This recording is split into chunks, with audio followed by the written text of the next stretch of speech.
Good afternoon, Wildcats. Today we're going to talk about scholarship requirements. Are you eligible? Check out the requirements below.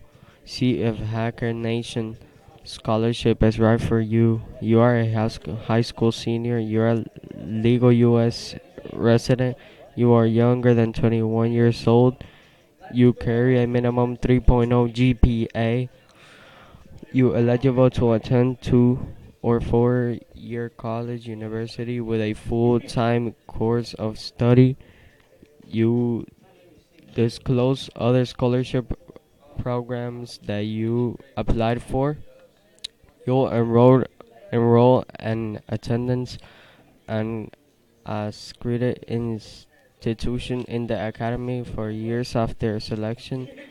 Verification needed at as scholarship funds paid directly at the schools. You have to have at least one parent or Hispanic heritage.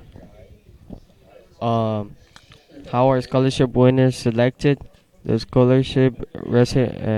recipients are selected based on academic achievement, financial needs, community involvement, personal qualities, and Uh, strength and personal interview, either in person or by phone. Winners are selected May, June. Look for emails by mid February to see if you are semi-finalist. That's all for today.